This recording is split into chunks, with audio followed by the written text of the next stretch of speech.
Oh, check out the VHSs I found in the house. Freewheel burning. Circus.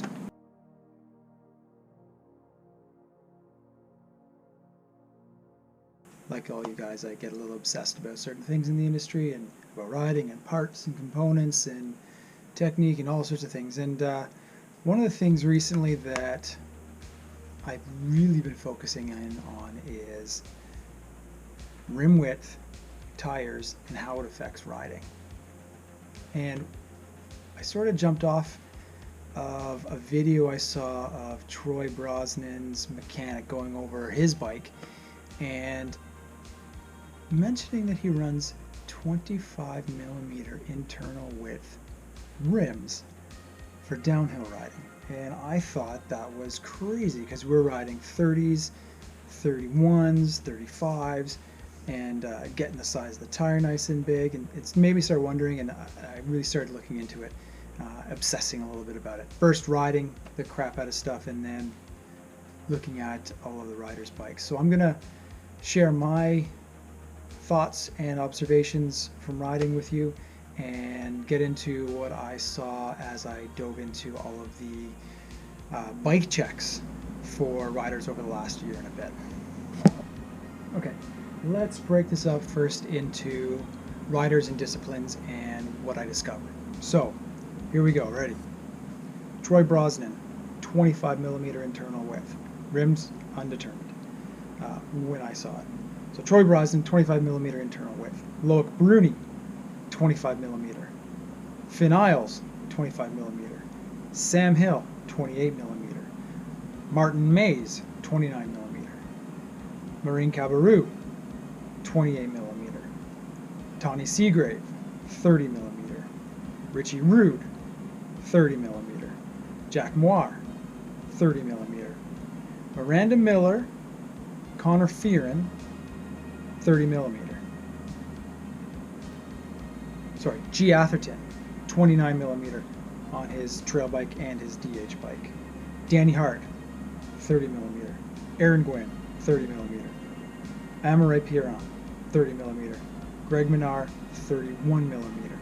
So there's a bit of a range, but if you look at a couple of really fast guys this year, so Mr. Consistency himself, Troy Brosnan, 25 millimeter. Loic Bruni, definitely always up there, 25 millimeter.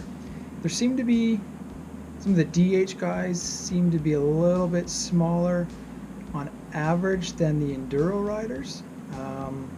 I'd have to make a really big list and put it through, but the general opinion I'm seeing is the DH guys seem to like the narrower internal width versus the enduro riders. So why is that? Well, I'm thinking there might be a few reasons for that. Freewheel burning. Circus. Okay, a few reasons I think this may have been happening and how I translated, or why they make these choices and how I translated it to my riding and my choices. I put a Pirelli Scorpion Enduro S on the front of two different wheels, 27 millimeter internal, 35 millimeter internal. And the overall casing width, there was a difference. But the distance between knob to knob was basically the same.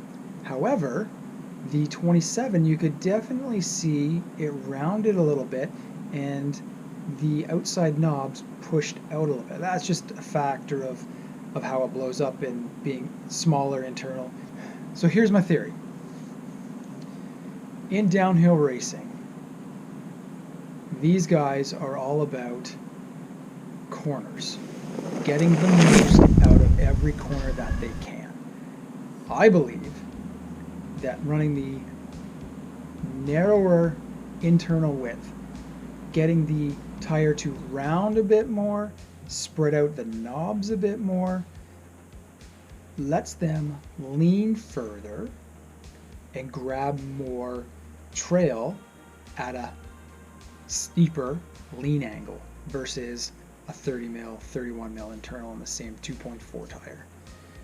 That's my thought there. And the enduro guys, they want it to be a little bit wider so it has more cushion. They're less likely to roll a tire off because, you know, enduro is not a one run done scenario, whereas downhill it's all about getting to the bottom of that one run.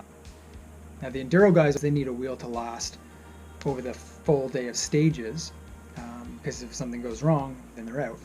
30 mil internal or 31 mil internal, they seem to be sticking to that tight range there, gives it better resistance to pinch flats. It's a little bit wider. There's more cushion there. I would theorize that it gives it a little bit more braking performance because the center tread widens up a little bit, and they're not running the corners quite as crazy as the downhill guys are because they don't know the track off heart like the downhill guys do. One of the things I've been trying to improve on is my cornering, and in doing so I elected to move down to a 27 millimeter internal rim and running a 2.4 Scorpion S usually, sometimes the Onza Porcupine, and really focusing on leaning over. And whether it's in my head or in actuality, I feel like this season I have been able to get the bike over more, grab more lean angle, and maintain better traction than when I was running a 30 or 35 mil on the same 2.4 tire. So what's the real world application of this for us riders? Should we all give up on that 30, 31 mil internal and start running down to 25, 27 for our enduro tires? I don't think so. I think the 30 mil for the majority of us still makes the most sense. It still makes the most sense in that we're not hitting corners like this top 1% of the pro DHers and the pro enduro riders. We're just not hitting those sort of high speed lean angles. Having more bite without leaning as far into a corner, it's probably more beneficial for the majority of us than being able to dip even further in a high speed corner to get around it. And then a little bit wider profile, it improves the braking traction. A little bit wider profile will make things a little bit more comfortable as well, likely. And that wider profile means less likely to roll a tire. The wider profile also means a little bit more comfort through compaction of the tire because you don't have to run as high pressure. So thank you for hanging in for this bike shop handlebar bike chat, and if you like it, if you have anything you want me to talk about through my 25 years of experience and my obsession with this sport, please send me a message or put something in the comments. And otherwise, I'll see you next time we do this. Thank you. Don't forget, get out there and ride more awesomer.